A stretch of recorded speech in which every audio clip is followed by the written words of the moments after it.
Assalamu alaikum. Welcome to my YouTube channel, The Brain Learners. Today we are going to discuss the mechanism of an enzyme action, or the basic highlight question. We will deal with how an enzyme works.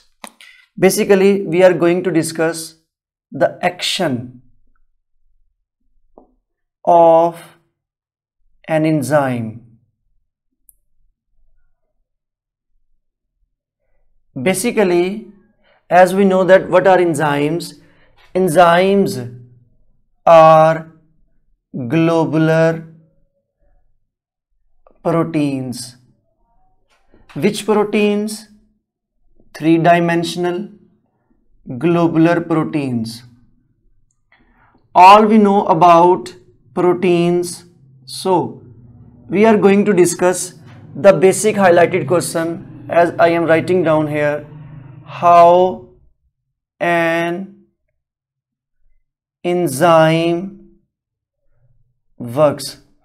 In previous two videos, I have explained in detail about an introduction of an enzyme or complete introduction of an enzyme, and in the later video I have discussed about the cofactors. Basically, enzymes are the proteins which are directly involved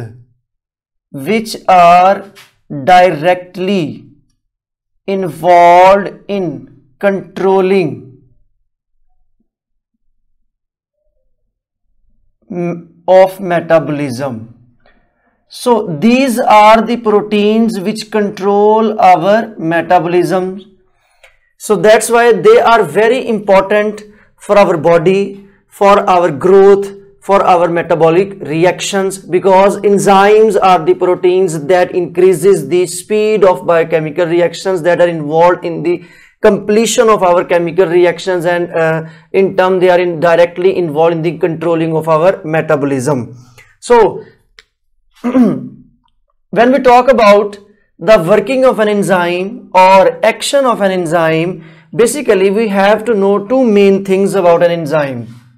You have to know about active site, and the second one is the substrate. You must know these two things before knowing the working of an enzyme. So first of all, I will discuss about active site. I have discussed about active site in my video about the introduction of an enzyme. So what an active site? Active site actually a small portion of an enzyme.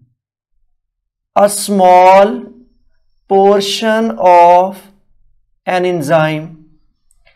ये एक enzyme का छोटा सा portion होता है, ठीक है. वहां पे हमारे पास क्या होता है? कैटालाइसिस होती है. एंजाइम की कैटालिसिस जो है वो बेसिकली कहां पे होती है? वो हमारे पास एक्टिव साइट पे होती है. एक्टिव साइट की अगर मैं डेफिनेशन यहां पे लिखूं, एक्टिव साइट क्या है? एक्टिव साइट बेसिकली मैं कहता हूं catalytic activity of an enzyme. Catalytic activity of an enzyme is restricted to a small portion of an enzyme. उससे हमने क्या कहा था? एक्टिव साइट का था. So if you talk about the substrate, what is substrate? Actually, substrate is a substance at which an enzyme act is called substrate. I am going to write down the working of an enzyme in a single step reaction. For example, here is an enzyme E plus substrate. So enzyme, substrate. Substrate is a substance at which an enzyme act. जिसके ऊपर action करना है, जिसको product में convert करवाना है, वो हमारे पास क्या है? वो हमारे पास सबस्ट्रेट है. तो हमारे पास सबसे पहले जब एंजाइम सबस्ट्रेट के साथ रिएक्ट करता है तो हमारे पास बनता है enzyme substrate complex, enzyme substrate complex, ES complex. इसके बाद हमारे पास क्या होता है, एंजाइम प्रोडक्ट कॉम्प्लेक्स बनता है, और उसके बाद एंजाइम वंस अगेन दोबारा हमारे पास क्या होता है, यूटिलाइज होने के लिए दोबारा अवेलेबल होता है। और इस तरह एंजाइम क्या करता है, आप कह सकते हैं we can use enzyme again and again. एक एंजाइम सिर्फ एक ही बार इस्तेमाल नहीं होगा, एक एंजाइम को आप बार बार इस्तेमाल कर सकते हैं। जब तक सबस्ट्रेट की अवेलेबिलिटी होगी तब तक हमारे पास क्या है, एंजाइम के ऊपर सबस्ट्रेट लगता जाएगा और वो प्रोडक्ट में कन्वर्ट होता जाएगा। जैसे अभी आपको जो है वो एनिमेटेड वीडियो की सूरत में आपको नजर आ रहा है कि हमारे पास एंजाइम है, एंजाइम के ऊपर आके सबस्ट्रेट अटैच हो रहा है और फिर वो सबस्ट्रेट बाद में क्या हो जाता है, कॉम्प्लेक्स बनता है और फिर प्रोडक्ट में कन्वर्ट हो जाता है। बेसिकली ये जहां पे आके सबस्ट्रेट अटैच होता है, सबस्ट्रेट की जिस जगह के ऊपर अटैचमेंट होती है उसे हम क्या कहते हैं, उसे हम एक्टिव साइट कहते हैं। सो एक्टिव साइट ही वो खास जगह है। अब देखें, अगर एंजाइम प्रोटीन्स हैं तो एक्टिव साइट भी क्या होगी, एक्टिव साइट भी पॉलीपेप्टाइड चेन होगी। इसलिए एक्टिव साइट भी हमारे पास क्या है, पॉलीपेप्टाइड चेन ही होगी। तो हमारे पास थोड़े अमाइनो एसिड क्या कर रहे होंगे, वो एक्टिव साइट की फॉर्मेशन भी कर रहे होंगे और उनकी अरेंजमेंट उस तरह हो जाती है हमारे पास कि उनके ऊपर एंजाइम सबस्ट्रेट जो है वो आके अटैच होना शुरू हो जाता है। अगर मैं यहां पे आपको एक्टिव साइट की बताऊं, active site actually consist two reasons. Active site consist of two reasons. One is the binding site, one is the binding site and other one is the catalytic site। ठीक है, binding site का क्या function है, binding site का function है recognition, recognition of substrate, substrate को recognize करना।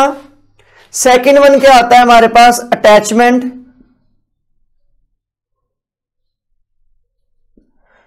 Attachment of substrate. और थर्ड जो फंक्शन आता है हमारे पास, एक्टिवेशन ऑफ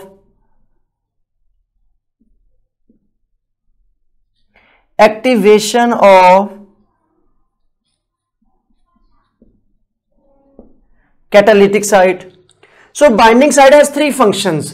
कि सबसे पहले जैसे अभी हमने डिस्कस किया कि सबस्ट्रेट ने आके अटैच होना होता है किसके ऊपर, एक्टिव साइट के ऊपर। तो एक्टिव साइट के दो रीजन्स हैं, कौन कौन से।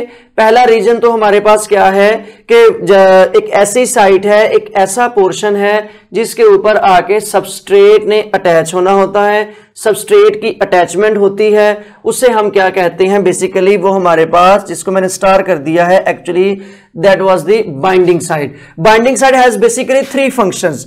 The first function is the most important function is the recognition of substrate. The second one is the attachment of substrate.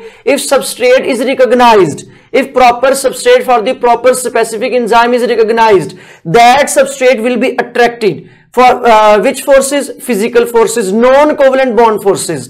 Physical forces will be present between substrate and enzyme.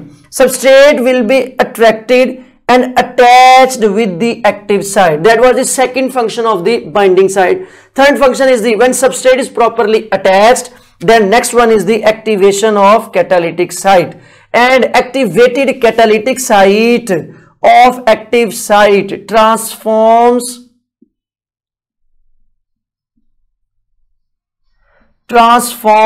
the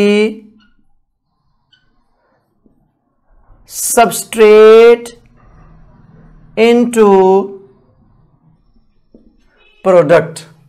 सो इसलिए हमारे पास active site basically क्या करती है, active site substrate को attach करती है और सबस्ट्रेट को प्रोडक्ट में कन्वर्ट करवा देती है। This is the basic mechanism of an enzyme action, कि जो एंजाइम हमारे लिए डायरेक्ट मेटाबॉलिज्म में इन्वॉल्व है, डायरेक्ट प्रोडक्ट की फॉर्मेशन में इन्वॉल्व है। तो ये हमारे पास किस तरह बेसिकली इन्वॉल्व होता है या किस तरह बेसिकली अपना पार्ट अदा करता है। एंजाइम क्या करता है, सबस्ट्रेट की अट्रैक्शन करता है, सबस्ट्रेट को अटैच करता है, सबस्ट्रेट को अटैच करने के बाद उसे प्रोडक्ट में कन्वर्ट करवा देता है। इस तरह हमारे पास जब कैटालिटिक साइड उसे प्रोडक्ट में कन्वर्ट करवा देती है, वो प्रोडक्ट जो है वो बाद में बॉडी के अंदर जो है वो यूटिलाइज हो जाती है और एंजाइम दोबारा अवेलेबल होता है नेक्स्ट सबस्ट्रेट की अटैचमेंट के लिए। Two types of mechanisms are discussed about that explains the working of an enzyme action. One mechanism proposed in 1890 and the next mechanism was proposed in the 1959. The mechanism that proposed in 1890 that was the lock and key model. That was the first mechanism of an enzyme action. इसने यह बताया था कि actually active site एक rigid structure है, active side एक सख्त structure है। वो स्ट्रक्चर जो है वो बेसिकली उसने कहा था कोई भी मॉडिफिकेशन कोई भी चेंज नहीं होती। लॉक एंड की मॉडल का मकसद ये था, एज वन स्पेसिफिक की opens one specific lock, that's why a one specific enzyme can transform only a specific substrate into product. कि जिस तरह एक प्रॉपर चाबी एक ताले को ओपन करती है, इसने कहा था इसी तरह एक एंजाइम एक खास सबस्ट्रेट कोई प्रोडक्ट में कन्वर्ट करवाएगा, उसके अंदर कोई चेंज नहीं आ सकता। 100% जो एक्यूरेट सबस्ट्रेट होगा वही उसके अंदर कन्वर्ट होगा। फिर 1959 के अंदर हमारे पास आया डैनियल कोचलैंड। डैनियल कोचलैंड ने हमारे पास जो मैकेनिज्म प्रोवाइड किया, इसने मैकेनिज्म प्रपोज किया इंड्यूस्ड फिट मॉडल। और इंड्यूस्ड फिट मॉडल बेसिकली इसने कहा कि एक्चुअली एक्टिव साइट एक रिजिड स्ट्रक्चर नहीं है और इसके अंदर मॉडिफिकेशन और चेंजेस हो सकती हैं, जिसकी वजह से प्रॉपर सबस्ट्रेट रिकॉग्नाइज भी होगा। सबस्ट्रेट रिकॉग्नाइज होने के बाद वो प्रॉपर प्रोडक्ट के अंदर कन्वर्ट भी हो जाएगा। और इंड्यूस्ड फिट मॉडल ही क्या है, आजकल मोस्ट एक्सेप्टेड मॉडल है।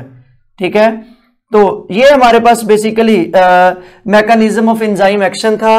बेसिकली जिस क्वेश्चन को हम डिस्कस कर रहे थे, दैट हाउ एंजाइम वर्क्स।